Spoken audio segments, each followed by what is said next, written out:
chilling? Good. Doing Absolutely. good. So when you're like capturing, you know, like people's life, like at the skate shop or here at jiu-jitsu or we're traveling and something, like what are some things you're looking for in terms of like how do you step in that moment? How do you like, right, not be like, hey, say this, like do this. How do you like let the moment be natural and like how do you sort of put that together? How do you like, what's that perspective you're looking for, you know? So I guess there's like two different ways you can look at it. The first way is usually the way I'm used to.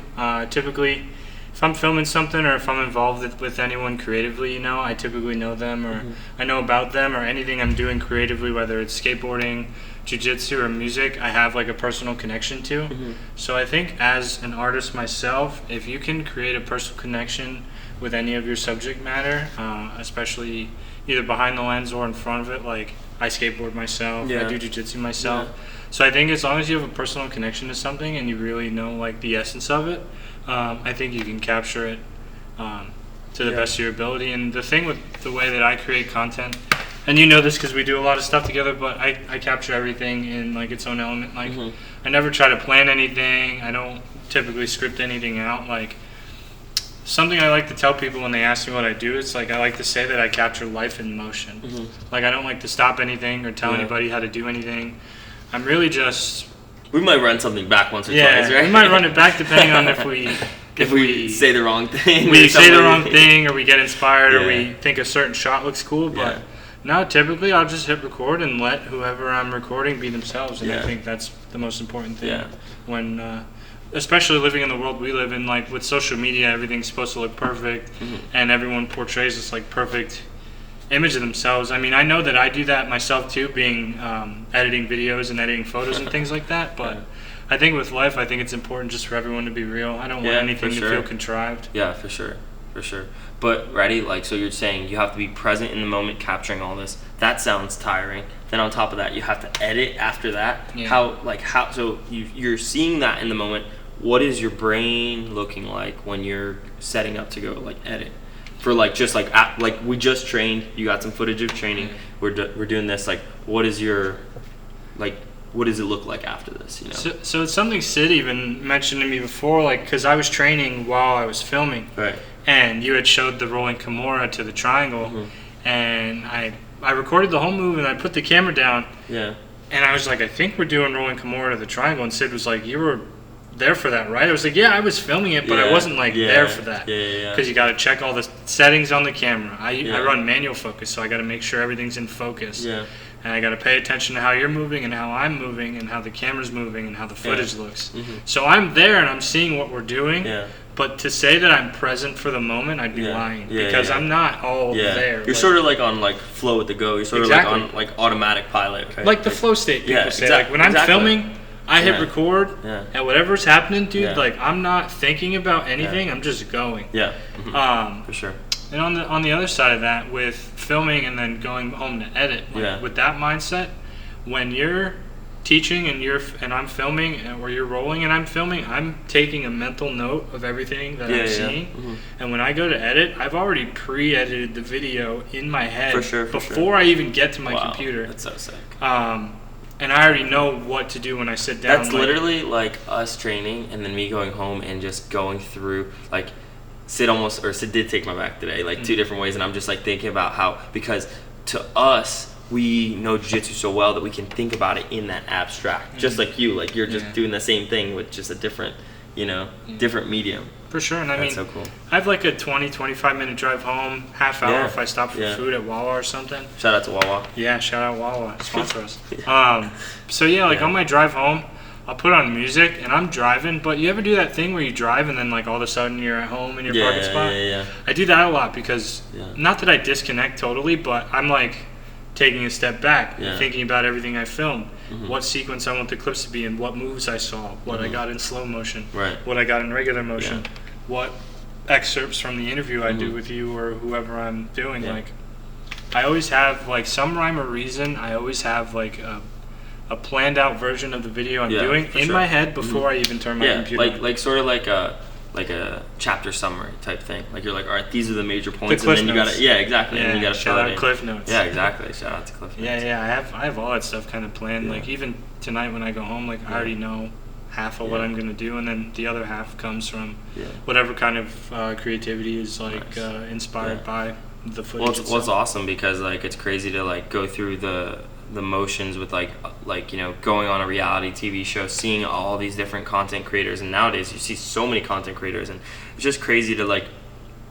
because when you train with somebody, you feel how they know jiu-jitsu, you feel how they connect to it, and it's just crazy how you connect to a camera, and then you connect to putting it together, and you connect to like putting it out in like your own way, zero like any other people, like it's just you, it's your creative expression. Like that's influence. So pure, you know, and that's so awesome to see, because so many other people want to like be like this, to like show off or to like whatever, you know, and you just like are so good at just like it's awesome to see is what I'm saying. It's like so sick to work together, and you know, like see you transform from like you handing your resignation letter in of quitting your job, me handing my resignation letter into like, you know, just like living such good lives, you know. And it's awesome. It's been a journey kind of turning pro. It's like when I'm thinking of the descriptions to write $1,000 a day, guys. $1,000 a day. When I'm thinking of like the descriptions to write for our videos, or when someone like asks me what I'm doing with you, like it's like, dude, we just like turned pro basically, and like,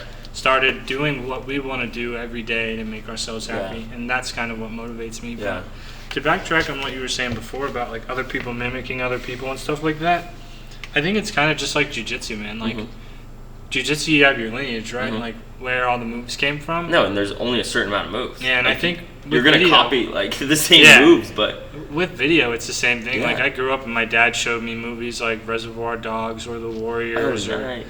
Those are a lot of my favorite movies, or stuff my dad showed me as a kid. But you have all your favorite things, and it's just about like, just like jiu-jitsu, like taking your favorite moves from this person and this person, going to different seminars and learning these things and this and that. It's like I watch all my favorite filmmakers and nowadays content creators, especially on social media, and I watch what everyone's doing. It's like, oh, I see something cool, let me try to do something like that. Or I see something cool in a movie, like, oh, let me try to replicate that in a video that I'm doing. But it's always important to be inspired by that and not like copy it one for one. No, but that's like learning like different techniques. You don't do the techniques like the same all the time. Like you make it your own. Yeah, you have to make it your own. And you know, like I think the biggest, toughest part is finding that glue in between, that creativity that makes it your own. You have to be in like such a balanced, like kind of, I want to even say like happy kind of state to like be able to like work and be creative and think outside the box, right? 100%. And put these different things together to then, you know, create something different, you know? Yeah, I mean, you definitely got to be I mean, even when you're doing jiu-jitsu or creating videos or making music or doing whatever you love to do, you kind of have to be happy with it, and that's why you want to do it, right? Like this past week I felt like I was in a bit of a creative slump. Like coming off the tournament every month, it's like tournament weekend's so hectic, like Friday seminar, Saturday filming open, filming the open mat, like 8 hours of filming, going home and editing till 3 a.m. Then waking up at 9 a.m. back here for the tournament starts, interviews start at 11, tournament starts at 1, filming till 5, going home, editing all the photos and then editing all the videos for the week after. Like, and then after that, I'm like, I'm not sure if I should stop or if I should keep going. And then I'm working at the skate shop during the week. Like, for the creative funk, like sometimes I'll hug that feeling and I'll take it and I'll just stop. And it's like, dude, maybe you should take your foot off the gas. But this week I kind of tried to lean into that a little more and just use that as motivation to make myself creative. Well, it's like the question is like, you're in that creative funk. What are you doing? Correct? You're allowed to, like, it's not saying like, oh, you have to work hard. Like, I do not work crazy hard like every single day. Like, there's the days that you take off, but there's also like, how can you hit that reset button, right? So like, for example, one thing that like we did the one time, but I've been benefiting from a lot, is just like ice baths. Like ice baths, like mental wise, dude, you're clear on what you need to do after, you know. The reset button is pretty crazy. Important. Yeah, exactly. So like, if it's that, or if it's just meditating, or if it's just, you know, having your breath work, or having, you know, your little hike with a pet or something, you know what I'm saying? Like anything like that to take you out of like just that, you know. It's almost like you need an escape kind of thing. Yeah, you know? I mean, a lot of it is breathing for sure. Like that's something that I learned from you on our trip to Texas that I've been using every day since. It's just like the breathing and counting your breaths and just breathing out. Like I just did it subconsciously without thinking about it, but I definitely lean into focusing on the breath or focusing on the belly breathing is the next level too, right? Because that's focusing on like rewiring how you breathe, you know. So when you focus on that, not only is it like, oh, I'm thinking about something, it's like, oh, I'm actually just thinking about breathing, and at the same time I'm kind of cleansing my palate, my mind. Yeah, when I get anxious or I have any of those kind of like funk feelings, like I'll just sit. Yeah. I'll close my eyes. I'll just take a real deep breath for like 2-3 minutes. I'll open my eyes again. I'm like, everything's all right. And then like I'll try to watch something to get inspired by it, or I'll listen to music, or there's something to be said about needing an escape from something. For sure. Like jiu-jitsu, video is my escape for a lot of things, and that's why I'm grateful to do it. But you do it so much that once a week, once every other week, you definitely need to hit the pause button, hit the reset button. For sure, yeah. Refresh your brain, refresh your body, take a shower, shave your face, listen to some music, eat some food, and just tell yourself that it's going to be okay to take a day off. Yeah, and that's why I think jiu-jitsu is so cool too, because it's like, and that's what I've been, right, since we come back from Texas, I've been like, yo, you need to come in once a week, because like, once a week even, you were reminded that all of your problems are not as big because somebody's fucking coming at, right? Like today when that guy was coming after you, like you were not thinking about whatever, like, yo, so he was like this in a full armor. I was like, yo, you should tap soon, bro. And he just kept escaping, like Hitchhiker got out. Oh yeah, you. And I was like, tap. Yeah. Let go. But no, it's so cool because it's just human, you know, and it's like we have to go through these like waves, but we have to like learn how to like navigate the ocean, you know. Dude, I think there's real big what you said there. Like we're all human, and I think like as a man, especially the way I grew up and around the men I grew up, like same.